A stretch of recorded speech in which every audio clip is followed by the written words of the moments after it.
Марко Вовчок, сестра.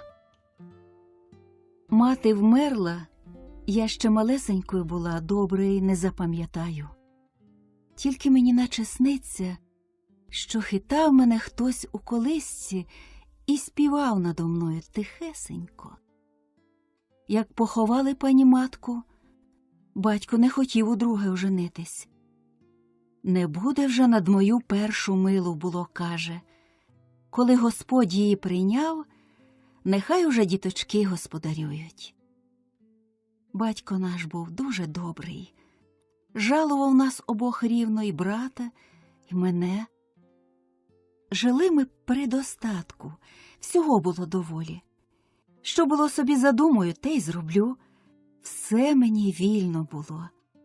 Що яке то моє дівування було, розкішне й веселе, то й згадать любо. Нехай мій батенько царствує. Погуляла дівчиною років зо 3, сватають мене. Я все не хочу, а батько не силує. Хоч там які були й багаті, й пишні женихи. Аж ось послав і мені Господь до пари. І до любові. Мій жених був хороший такий, Господи. Чорнявий, ставний. Так то вже я його сподобала. Тільки на думці, що Павло. Якби то хутче побачитись. А він не з нашого села був, геть із чужого. Побачу і веселенька. А не побачу, то такий уже сум мене візьме, такий жаль обійме, що й світ мені не милий. Спізниться він на гулянічко, я й очі виплачу. Може, думаю, в його друга є дівчина? Коли так по Семені другого дня і не сподівалась, і не снилося мені, та й посватався він. Батько поблагословив. Дарма що чужесторонній, та господар був добрий такий, хозяйствував, що й на стороні його всяке знало. Привіз мене чоловік на своє господарство. Боже мій милий, як то ми жили любенько! Та не дав йому Господь довгого віку. Тільки всього 2 роки була я за ним. Такий він був люблячий до мене. В хату то й заглянуть весело, як у віночку. Сидимо, робимо чи так говоримо. Усе собі в купці. Коли тут лихо мені тяжке, рознедужався Павло мій. Кидалась я й до знахарів, і до лікарів, ніхто нічого не врадив. Смерті, кажуть, не отперти. Помер Павло. Приїхав за мною батько, та й до себе взяв. Чоловікову хату продали і худобу всю. Живи в мене, дочко. Чого ти маєш у чужому селі одинока сидіти? Хіба ти сирота? Нехай Бог милує. А брат мій тими часами оженився. Узяв таки з нашого села дівчину, моторна така, чепурна, що й годі, і дитинка в їх була, дівчинка, як ясочка, свіжа й повна, як гурочок. Не поплакала я ще й півроку за своїм Павлом, а тут і батька ми поховали. Кажуть люди, як одна біда йде, то й другу за собою веде, то не дурний, кажуть. До якого часу ми добре жили, далі зубожів мій брат, то хліб не вродив, то худоба вигинула, а 5 діток Бог дав, 2 дівчини і 3 хлопці. Журиться так брат, аж в'яне, невістка смутная ходить, і дітки навіть посуміли. Таке вже настало, що й хліба ні за що купити. Сестро, каже брат, коли твоя ласка, позич мені грошей. Як буду жив, зароблю, отдам, а вмру, то Бог тобі отдасть. Я й позичила йому ті гроші, що за хату і за худобу взяла. Та ніби в нас і в хаті повеселішало, і брат заговорить, і братова всміхнеться, і дітвора бубонить, регочеться. Я радію, слава Господові, що і в нас, як і в людей, благодатно. Купив мій брат худобу, став потроху розживатися. Ми з братом щиро любилися зроду змалку. Щоб посваритись або скривдити одне одного, крий Боже. Вже як там не погодимося на чому, то подаруємось. І небожата мене дуже жалували, аж за мене було змагаються між собою: «Се моя тітка», а той собі тягне: «Моя». Та як учепляться цілувати, то було й роботу з рук вихоплять, і хустка з голови спаде. Тільки братова багацько гордувала. Вже ж я й годила, як малій дитині, та ні, не вгодила. Братова серце було раджу їй: «Зробімо так, да отак, то добре буде». Там чи купити що, чи продати, з роду віку не послухає. Хоч шкода, з того видима буде, вона свого докаже. Перед нею затихну, поплачу нишком, та й годі. Не хотіла брата турбувати, знов до неї з ласкавою мовою підійду. Якось розсаду з нею садимо в городі, я говорю до неї, вона мов не чує, одійшла собі геть. Важко мені на серці, заспівала собі, співаю, а сльози так з очей ллються. Коли чую: «Боже, помагай і день вам добрий», дивлюсь, це наша сусіда. Перехилилася через тин та й кланяється. Я хутенько втерла сльози. «Добрий день», кажу, сестрице. «А я оце до вас іду. Та милості ж вашої просимо. Чи не продали б ви мені розсади трошечки?»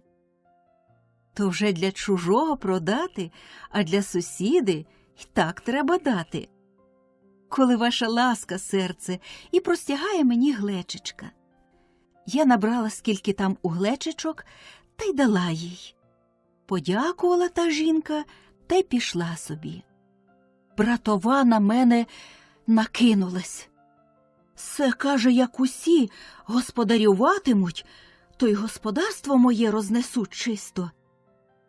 Такі й Золоту гору розімчать». Як почала, мати Божа милостива, я тільки слізьми вмиваюсь.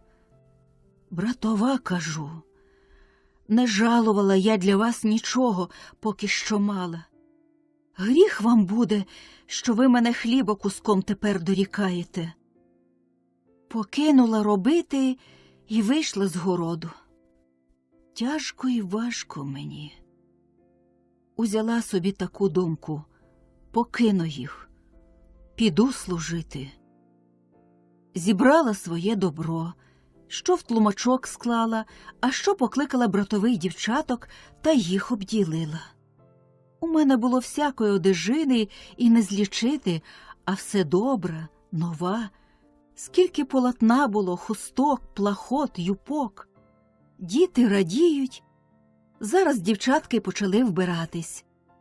«А чи мені гарно, тітусю, а мені, як отдамся, то зав'яжу оцю червону хустку», говорить, а сама ще така, як узлик. Джергочуть коло мене, а мені вже так жалко, що й словечка не скажу. За слізоньками світу Божого не бачу. І діти помітили. Жалують мене: «Тіточко, Любочко, чого ви журитеся? Може, хто вас налаяв? Може, ви не здужаєте?» Обсіли мене, як дрібні пташенята. «Не плачте», вмовляють, та мені рученятами очі затуляють. Чую, так надвечір брат іде. Я уступилася, та й сіла в кутку. Він веселий увійшов, здорові діточки й ти, сестро. За ним і братова в хату. Посідали вечеряти вони й діти. А ти чому не йдеш, сестро? Спасибі, братіку, не хочу. Він подивився на мене пильно і жінці в вічі. Похитав головою. О, жінко, каже, це вже бачу твої примхи. Не обіжай, сестри, гріх тобі буде. Оце мені лиха година та нещаслива. Хіба ж я в тебе наймичка, що мені не вільно й слова сказати? Ганю я твою сестру, чи що? Я тільки правду щиру сказала. Покинула вечеряти і з хати пішла. А старшенька дівчинка до батька. Чого се, тату, тітка все плаче? Так плаче, що, Господи. Що мати їй сказала? Брат змовчав, тільки по голівці дівчинку погладив.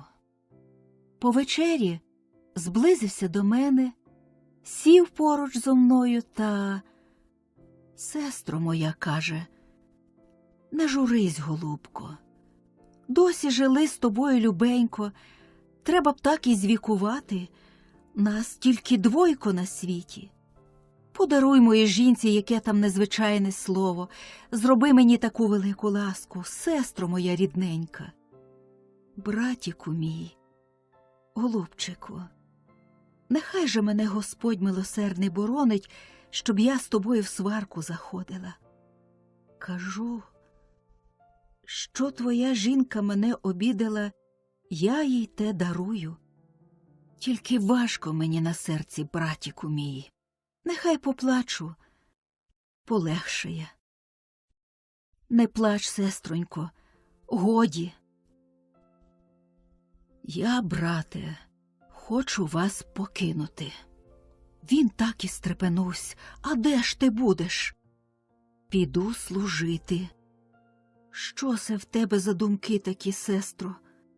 Зглянься на Бога. Почав мене вговорювати та вмовляти, жінку привів, і вона просить, не кидай нас. Почули діти, Боже, як кинуться до мене, те й вплач.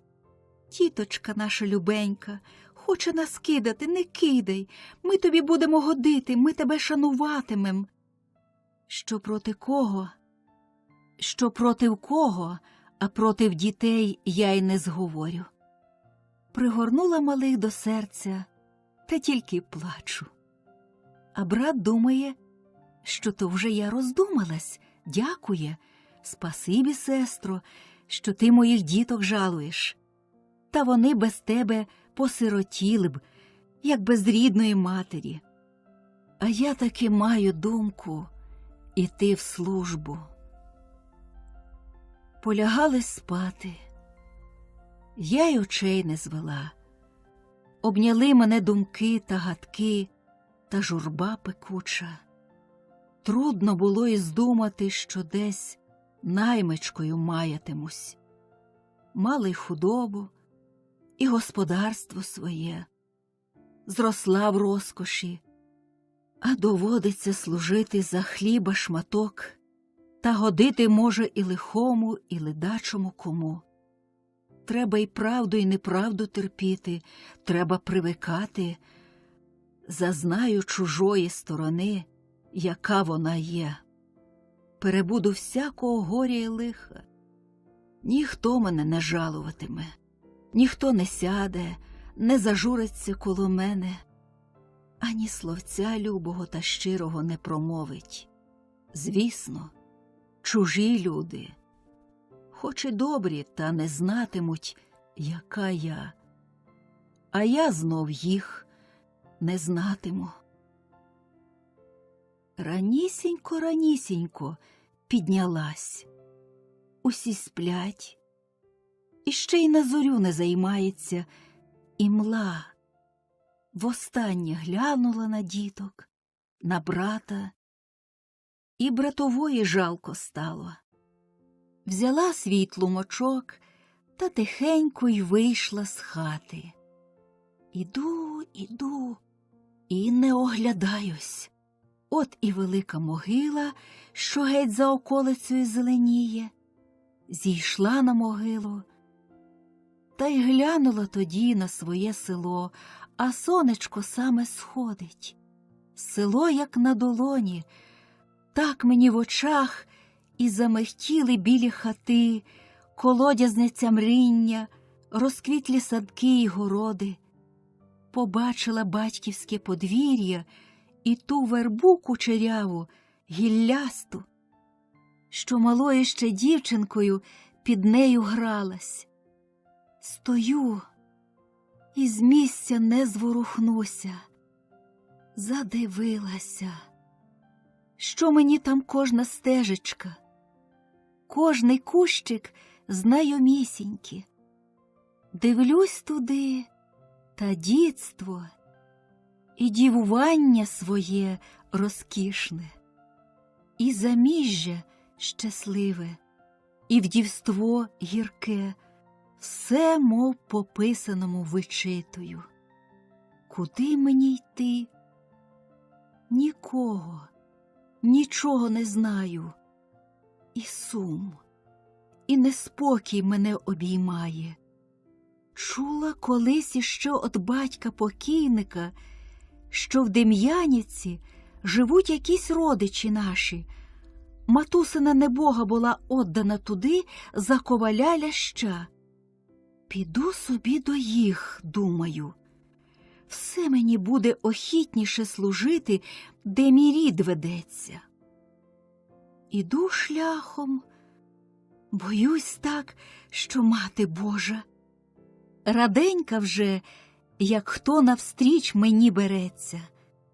А шлях не спить, то той стрінеться, то інший, то возом їде, то йде. Вже скільки сіл минуло, і козачих, і панських. Не забарююсь і не дуже в речі заходжу. Розпитую з дороги в Дем'янівку, подякую за хліб-сіль, та й далі. Другого дня притомилась я дуже та й сіла спочити в холодку під вербою. Округи мене то жито половіє, а в житі купка льону голубо цвіте, то ячмінь колоситься, отдалеки гайок синіє, пісочаний шлях угору закручується, як золота нитка. День Бог дав жаркий, і вітерець не дмухне. Тихо. Тільки якась пташка сама собі щебече, наче моя душа бідолашна. Та гудуть бджоли понад пахучою гречкою. Коли дивлюсь, ідуть якісь люди гурбою, і старі, і молоді, і дітвора. Зблизились до мене і на добрий день дали. Добрий день, кажу й собі, садовіться, та odpoczynьмо трохи. Бачу, що дуже вони потомлені. Звідки вас Господь несе? Питаю чорноброву хорошу молодицю, що дитинку на руках тішила. На прощу ходили, у Києві були, каже. А вас куди, мати Божа, та добра доля веде? У Дем'янівку, коли знаєте. Оце б то не знати, коли самі з Дем'янівки. Все нам один шляшок із вами, то разом і підемо. А чи не знаєте там коваля ляща? Ляща? Який же то коваль лящ? Ні, серце, не знаю і не чула. Є в нас лящі, так то не ковалі, а так собі хлібороби, як і ми. Спитай мене, молодичко, озвалася стара бабуся, обділяючи діток, що обсіли її хлібом і поглядаючи на мене ласкаво. Я зазнала ще того коваля ляща, і жінку його знала. Нехай над обома земля пером. Добрячі були люди, покійнички. А давно ж вони померли, бабусю? Давненько, моє серце. Вже років із 19 буде. На одному тижні померли, як щиро любилися, так одно без одного й не жило. Перше він переставився, а за їм і вона. Вкупі поруч і поховали їх. Хата спустіла, бо не було в їх ні роду, ні плоду. Це, мабуть, чи не до них ішла? Може, родичка? Бо вона була здалека взята. До їх, бабусю, та лиха моя доля. Нехай Господь милує. Що ж тобі за пригода така, серце? Іду служби шукати.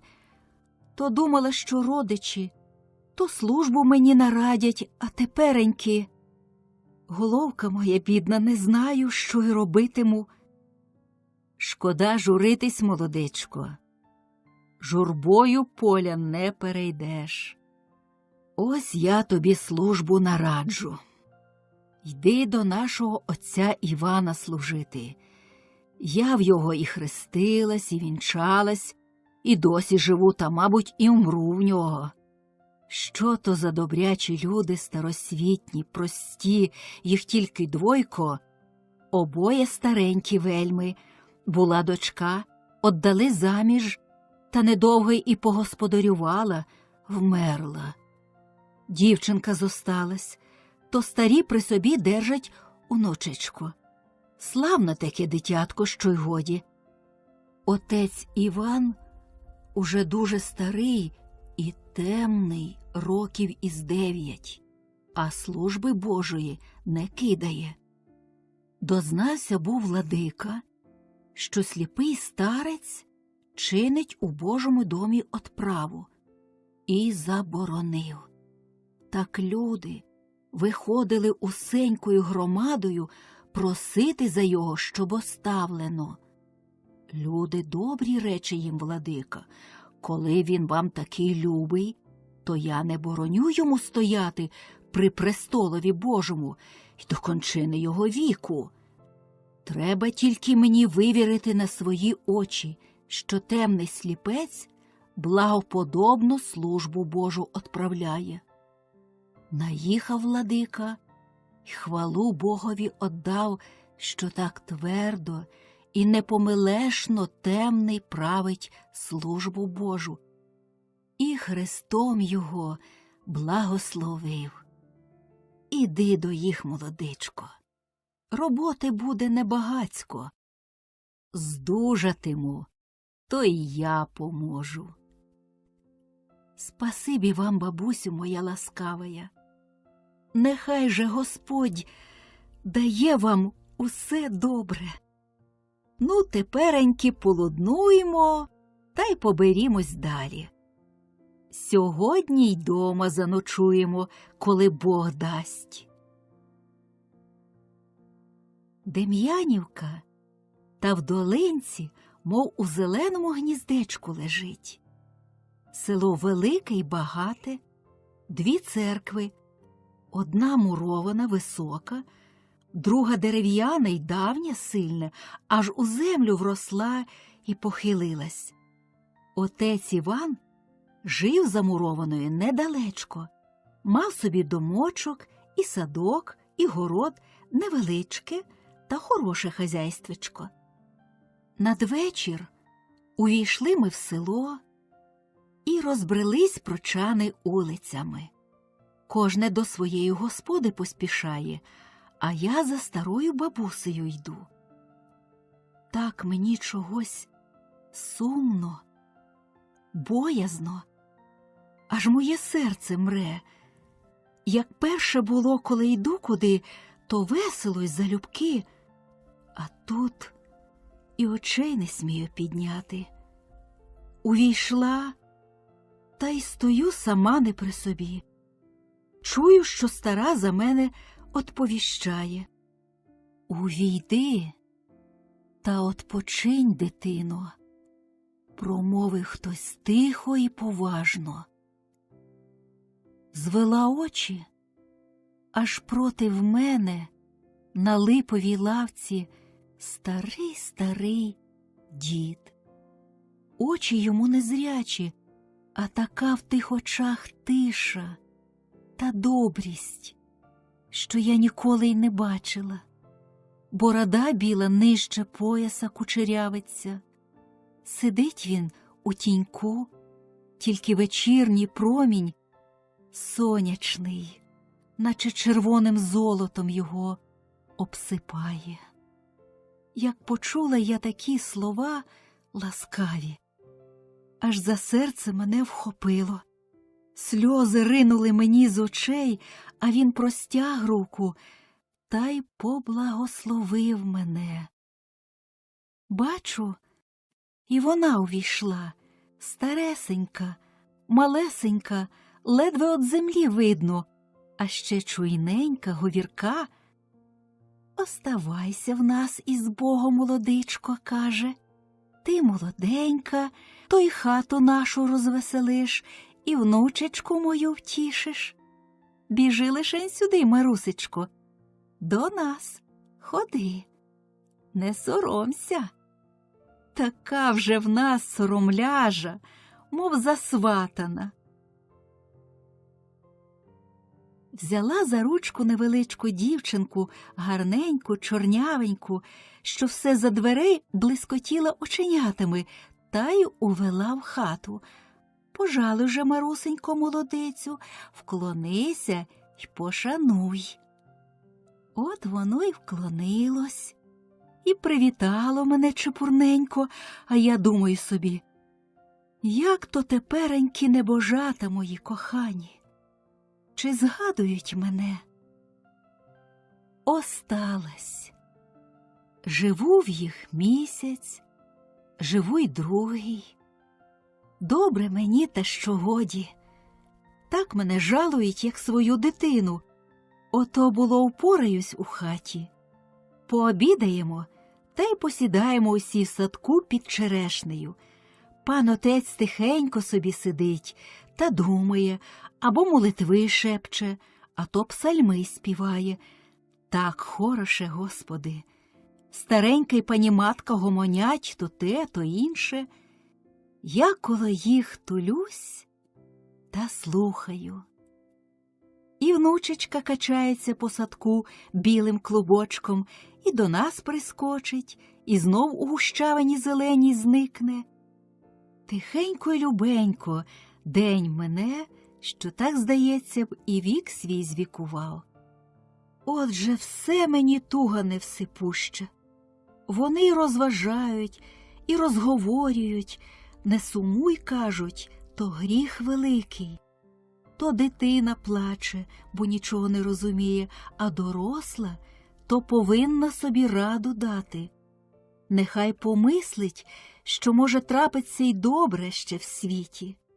А здоров'я втратиш, яке вже буде життя? Годі, серце, послухай нас, старих.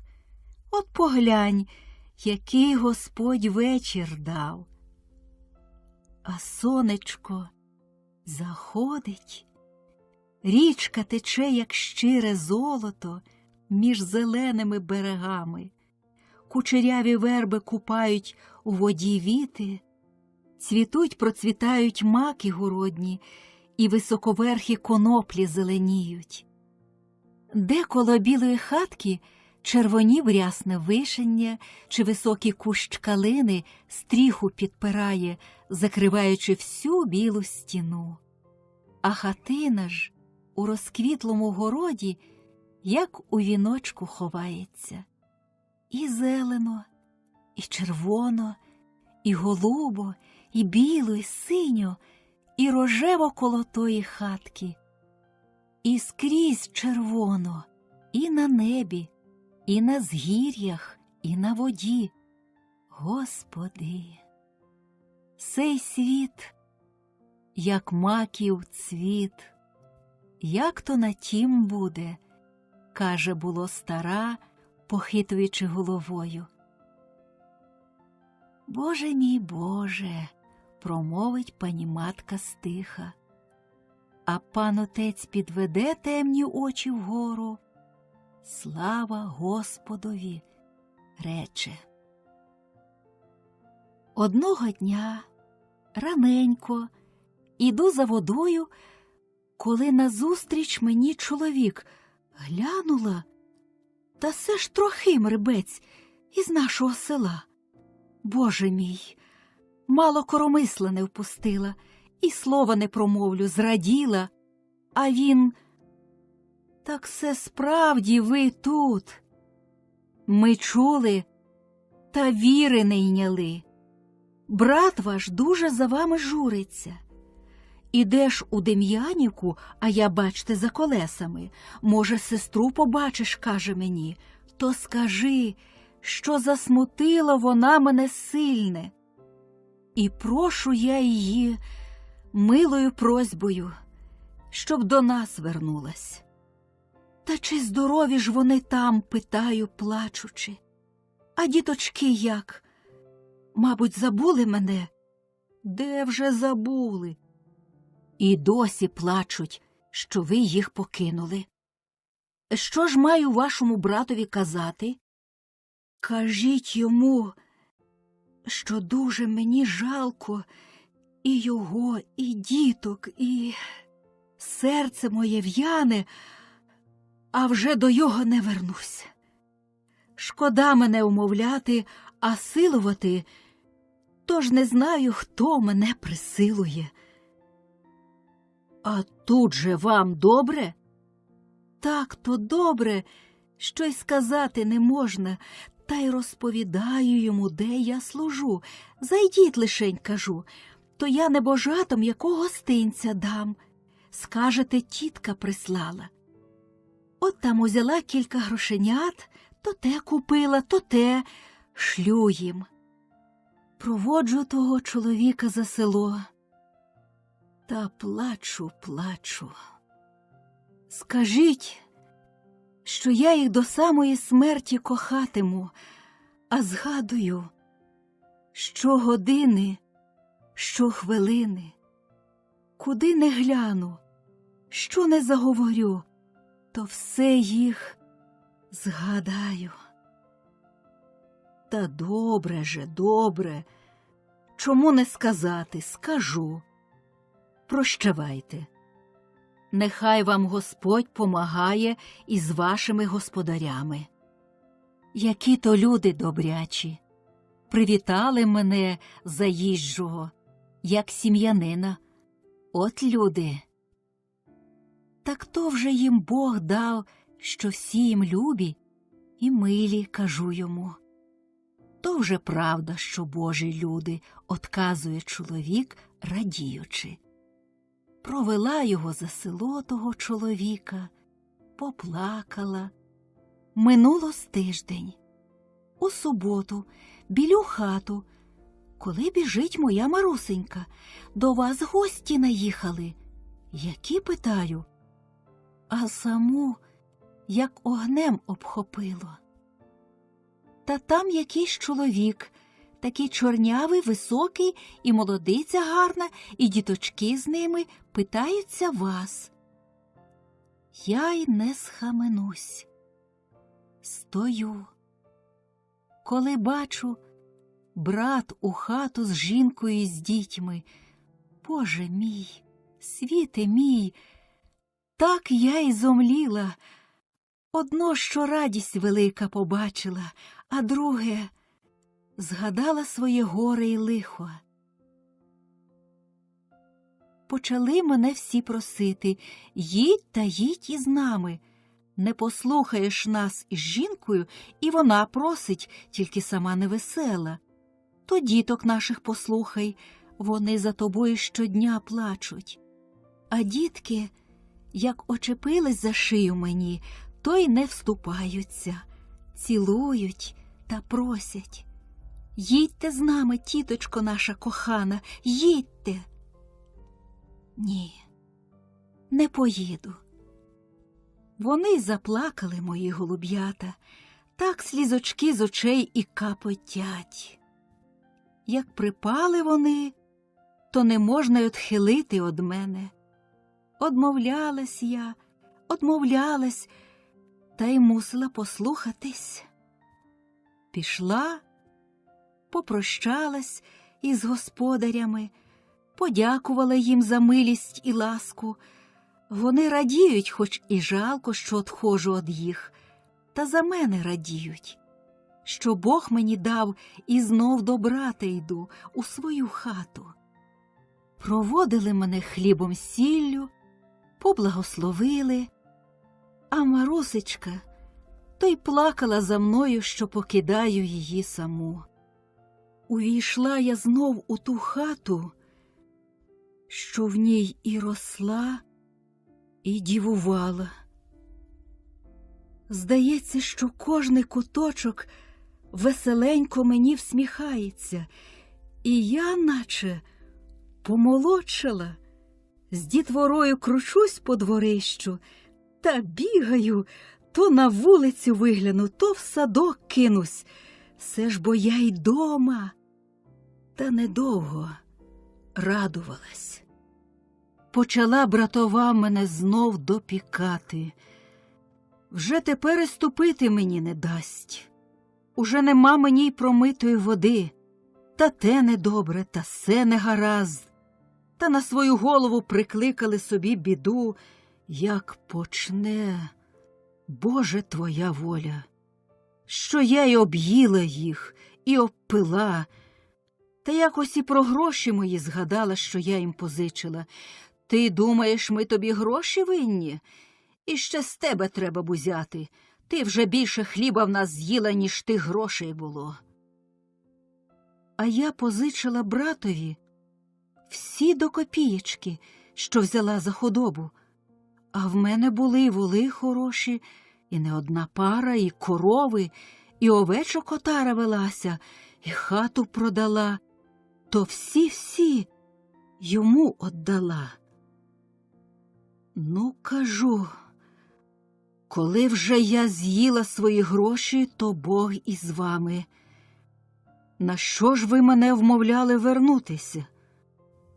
Та мені було добре, як у рідного батька. Вона затихла, бачить, що вже дуже мене скривдила, та, мабуть, побоялася, щоб брат не сварився.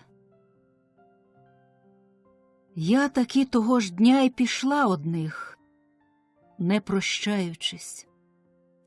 Брата й дома тоді не було. Вже як там тяжко не буде, думаю, а вдруге не вернусь. Піду світ за очі, щоб мене й не знайшли, і не просили. Отаке в мене серце хибке, що й не встою, як знов проситимуть та молитимуть. І надумалась іти Київ. Заходила в Дем'янівку, хоч і в стороні, та дуже жадалось мені побачити своїх перших господарів. Поплакала там, і вони зо мною посумували. Піду до Києва, кажу їм. Як далеко буду, то про мене забудуть. Та чи не забуду і я свого лиха? Нехай Господь помагає, іди з Богом. А коли схочеш до нас вернутись, вертайся. Ми раді тобі будемо, приймемо тебе, аби живі були. Вийшла я од них, веселіш теплим ранком, пішла собі дорогою. Перехожий, проїжджаючий, що їх там на шляху не кидалося в вічі, ніхто мене не зайняв, спасибі Богу. І москаль пройде, мине, і крамарський віз простугонить, і пан четвернею пробіжить.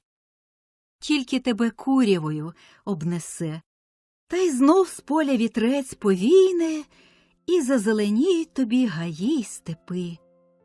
Деколи озеро заблищить, чи річка розливається, а що ходка чумаків не одна наверталась на очі, то втішно мені було добре слово почути «Магайб'є» або дороги розпитаться.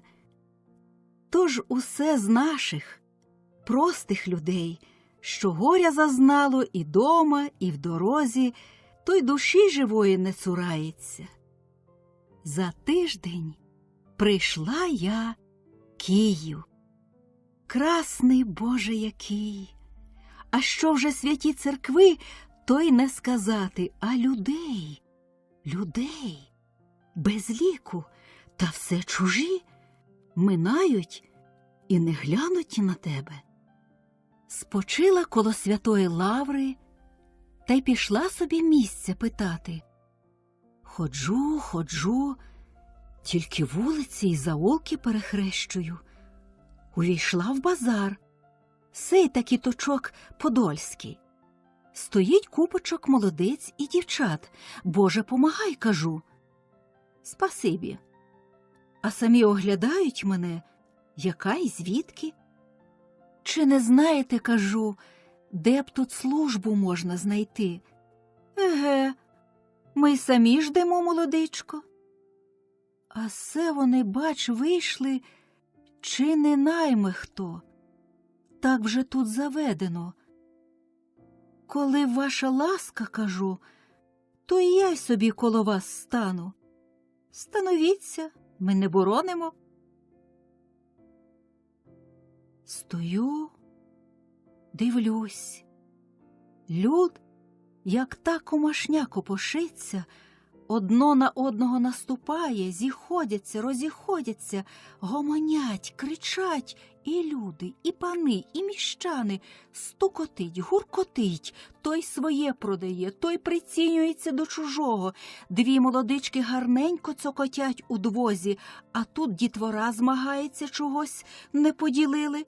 Перекупка, як жар червонолиця, стала проти сонця, брящить коралями та вигукує: «Ей, коралі добрі, дивіться ж бо, молодичко, ось, купи, моя любочко, купи, приміряй до лиця, ну ж бо, ну, не соромся». Звивається вона коло повновидої, гарної молодиці у білій сорочці і в зеленій хустці.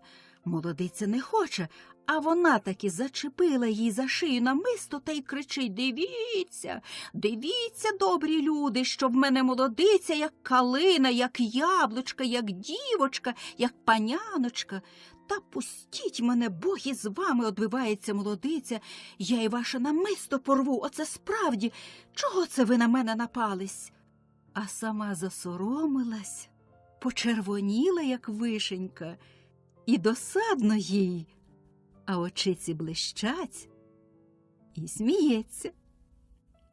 Москаль, що яке старе залізо продавав, задивився, стоїть і всміхається, і не чує, що жвавий міщанин штовхає його: «Москва, Москва, чи продаєш залізо?» Постояли ми там годину, а може й більш. Якась пристаркувата пані до нас іде. А чи нема тут такої молодиці, щоб помісячно згодилась? Чому нема, кажуть усі, можна й на місяць згодитись. Та й почали договорятись. Каже та пані: роби мені і те, і друге, і третє, і все, і біли, і вари, і ший, і мий, дам тобі на місяць карбованця. Шукайте собі де-інде, кажуть їй, отступаючи од неї. А вона до мене: чи не згоджуся я? Добре, пані. Та й пішла за нею. Все, думаю, що-небудь запрацюю собі. Роботи не боюсь. Треба жити, треба робити, щоб не було од Бога гріха, а од людей сорома. Нема ніде хліба лежачого. Привела мене пані до своєї господи. Невеличкий будиночок, кімнатки низенькі, похилі, а проте стольчики всякі, коло стіни рядочком, і завіси на оконцях, і дзеркальце висить, Хоч там таке, що як подивитись у його, то й себе не пізнаєш, так тобі перекривить обличчя. Стріла нас панночка, вже доросла, огрядненька собі ні в року. Що, мамінько, питає? Найняли? Ось, іде за мною. Якась селючка нагодилась. Оце, мамо, що зробите, то все не до ладу. На що вам селючка здалась? Вона нічого не вміє, ані плаття вигладить, ані вслужити догодне. Хіба будемо на неї дивитись, як намальовану? Стукнула дверима, аж стольчики всі скакнули, як живі, і вийшла. Бачу, мені недобре тут буде. Де ж таки хто чував, щоб дитина так незвичайно з питимою своєю матінкою поводилась? А стара і слова доці не промовила. Вари, каже, обідати, молодице. Розказала мені всі там порядки і навчила, що і як, та й покинула мене саму в хаті.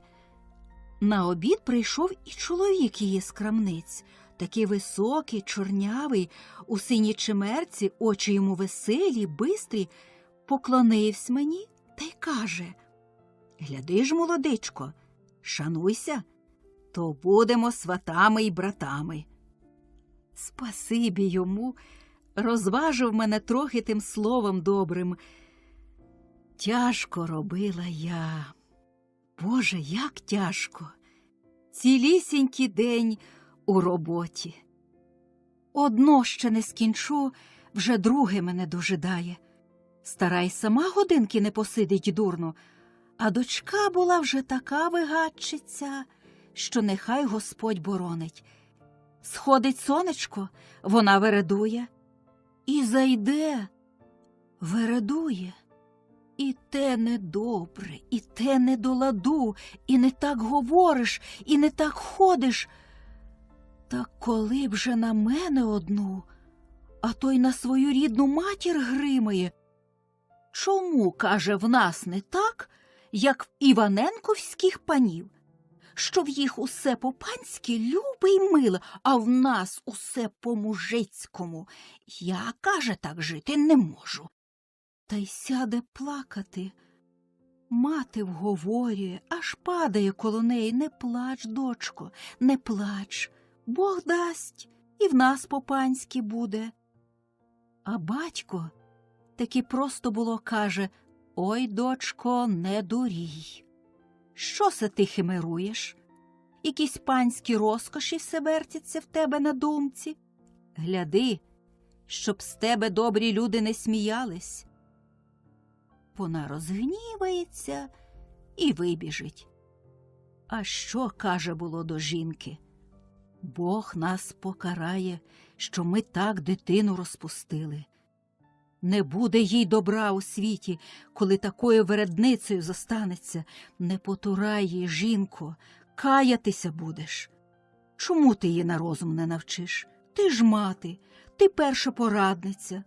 Вона в тебе увесь день Божий сидить та гави ловить, і за холодну воду не візьметься. Ти все за багатшими пнешся.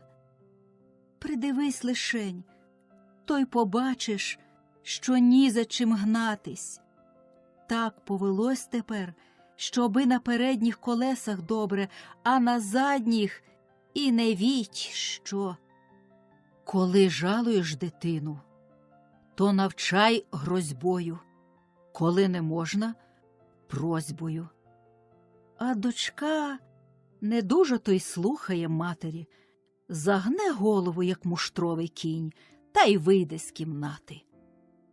Послав Бог їм лихо, захорував господар, та хутко й вмер.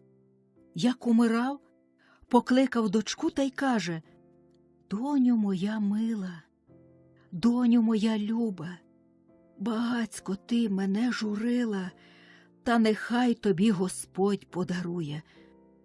Послухайся мене хоч тепер, Не пнися в пани, не гордуй своїм родом. Твій рід хороший, величний, не плодив ні злодіїв, ні душогубців, як інші багатії роди. Живи, доню, як Бог тобі дав. Шануй стару неньку, нехай би ти коло неї впадала, а не вона на старості літах коло вередливої дівчати. Послухайся, доню. Вона тільки плаче та в руку його цілує. Поблагословив її та знов питає: а що, доню, пам'ятатимеш мій завіт тобі? Пам'ятатиму, татоньку милий. Поховали його на скавиці. Народу зійшлося, міщан, що ніде було й орішку впасти. І не чула, щоб хто лихим словом обніс нашого покійника. Всі царства Божого йому жадають. Такий добрячий був чоловік. От дівчина й схаменулась була трохи. І матері поможе в чому, і до мене по-людськи заговорить. А там, як почали вчащати якісь приятельки, верхоглядки та верхоумки, то й звели її ні на що. І дома не сидиться, і робити вже годі. Все б у гостину, та щоб убрання все нове та хороше на їй було. Як дома, то до півдня буде вбиратись та начіпляє на себе всього, що треба, а чого й зовсім не треба, як на кілок у коморі. Аби трохи в матері забрящало в калиточці, зараз і почне вимагати. А мати така, що й послухає, і отдасть. Та потім нікому так гірко, як мені, бо стара хоче те у хазяйстві навернути, що дочка витратила, та й тхнути мені не дає. Роби та й роби, та й роби. Дав Бог весну. Віє теплом, із стріх вода капле, сонечко веселенько світить, тане сніг, задзюрчали по вулицях струмочки, садки зазеленіли. Стали на прощу люди сходитись. Звідки вже не тягнуться у той Київ щовесни? Прийшли із нашого села. Якось у базарі вгледіли мене і пізнали. Як же Господь милує, питаються, а твій брат дуже на тебе гнівається. Їздив за тобою у Дем'янівку, та там дознавсь, що ти аж у Києві. Коли вона така каже, що мене кидає, як лихого пана, що їй не жалко, то й я отцураюсь її. А як вони живуть, кажу? Чи здорові? Чи живі всі діточки? Чи гаразд у їх Господі? Де там? Такі стали голі, як турецькі святі. Чогось не ведеться їм. Господь їх святих знає, що таке. Може, то ваші сльози їм одливаються. Зубожіли так, що часом і хліба позичають. Земляки мої любі, кажу їм, якби то мені вас іще побачити, чи не зайдете до мене? Я маю дещо братові переслати, то будьте ласкаві, візьміть. Добре, кажуть, на ранок наготуй, то візьмемо. Я вже 5 карбованців грошима загорювала, та ще скриньку, то хустку купила, то сорочок справила кілька. От узяла я ті гроші в калиточку, 4 карбованці послала брату, за 5-го купила то намистечка дівчаткам, то сережки, то хрестики хлопцям, то персники, і стрічок, і спідничку старшенькій небозі, Нехай мене згадують кохані діточки. Провела земляків, та й з думки мені не йде братня біда. Боже мій милий, може, й справді сему мої сльози одливаються? Нехай же Мати Божа прощає мене грішну, що я своєму рідному братіку лихо наплакала. Та й плакати мені не гоже, є й нещасливіші од мене, й убогі, і недужі, та живуть, а я здужаю, дякувать Господові, і зароблю собі і хліба шматок, і сорочку. Це мене й Господь не помилує, коли впаде хоч слізка з моїх очей за себе самую. Коли вже плакати, то за брата, що в його і жінка, і дітки дрібненькі. Надумалась я, та ніби мені й працювати веселіше стало. Як уже не гордувала, як не орудувала мною панночка, а я перетерплю. Може, ласкавістю своєю та покірливістю втихомирю її, було думаю. Та не така то вона вдалась. Бачить, що корюся, та ще гірш мене зневажає, а далі бити вже поривалась. Бог із вами, кажу, нехай хто інший вам служить, а я не хочу. Мене зроду ніхто ще не бив, та Бог мені дасть, що й не буде бити ніхто, поки віку мого. А ми тобі грошей не дамо, добудь місяця. Не дослуживши, не смієш кидати. Ми грошей не дамо. Та ви з моїх грошей не збагатієте, а я бідна не буду. Не отдасте, то мені Бог отдасть. Стара почала вмовляти: останься та й останься, бо жалувала мене. Я щиро робила, не лінувалась і слухняна була, як отой товкач. Що мені загадають, те й зроблю. Коли ми тут сваримось і миримось, у ворота хтось возом уїжджає. Глянула, та й очам своїм віроньки не йму. Се ж мій братічок ріднесенький. Вибігла до його: братіку мій, соколе, а мені казали, що ти дуже гніваєшся на мене. Ні, сестро моя рідна, говорить, так уже я звівся, що ані гніватися, ані жалкувати ні на кого не маю. Нужда мене старила і звіялила. Бачу я з першого погляду, що він зовсім із лиця спав, аж почорнів. А який же то парубок був, і веселий, і повновидий, як місяць. Так мене й облили сльози. Чого тебе Господь приніс, брате? Здумав собі, та й поїхав. Дуже вже сум великий на мене напав. Хотів тебе побачити і світу Божого повидати. Сіли ми в брамі, та й говоримо собі, журимось. І час нам не змигнеться. Він мені оповідає, яке в його убожество настало, і як жінка хоч і любить, та неспокійна дуже, і як діточки ростуть, і мене згадують. Почули од людей, де я і що, як проживаю, то раділи так, що, Господи. Я й кажу йому: братіку мій коханий, ти в мене один у світі. Ти в мене й батько, і дитина, і родина.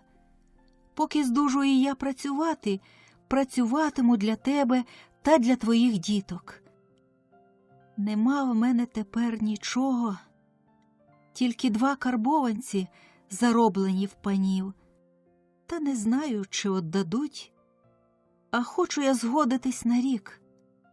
Вони в мене вмовляють остаться, то нехай дадуть мені наперед гроші.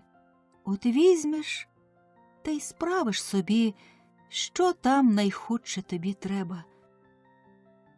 Спасибі, сестро, а сам аж гнеться. Я пішла до панів. Тільки на поріг, а стара й питає, чи останешся? Що та лихо згадувати? Каже, моя дочка ніколи тебе обіжати не буде, все вона так щось із нездоров'я. Та коли ти обіжаєшся, промовила дочка, то я й не доторкнусь до тебе. А як же мені, панночко, не обіжатись? Хіба се ви мене пожалували, чи що, щоб я вам дякувала? Та вже годі, перебиває стара, годись на рік, що схочеш? А я хочу 20 карбованців, кажу. Дасте, то зостанусь, а ні, то піду де в друге місце служити. І гроші хочу всі наперед. Вони почали торгуватись і дорого, і гроші не можна разом. А я, як сказала, то й не відступаюсь від свого слова. Ну, кажуть, нічого з тобою робити. Дамо 20 рублів, тільки не всі разом. Дай свою бумагу, а тобі ось 15 карбованців. Візьму, думає собі, хоч 15. Йому тепереньки дуже потрібно. Отдала ту бумагу, що пан отець мені дав. Узяла гроші, подякувала та й до брата. На, кажу, братіку мій, нехай тобі на добре поживання буде. Побув він зо мною 2 дні. Весело було й прокинутись, що побачу його, поговорю. Що то рідне та своє. Служу таки в тих самих панів. І ще 2 місяці мені до року осталось. Важко, Боже, як ледачому годити. Та вже найнялась, як продалась. Треба служити. А добуду року, то, може, дасть мені Господь, що добре місце натраплю собі. Аби схотів, то знайдеш на свої руки муки.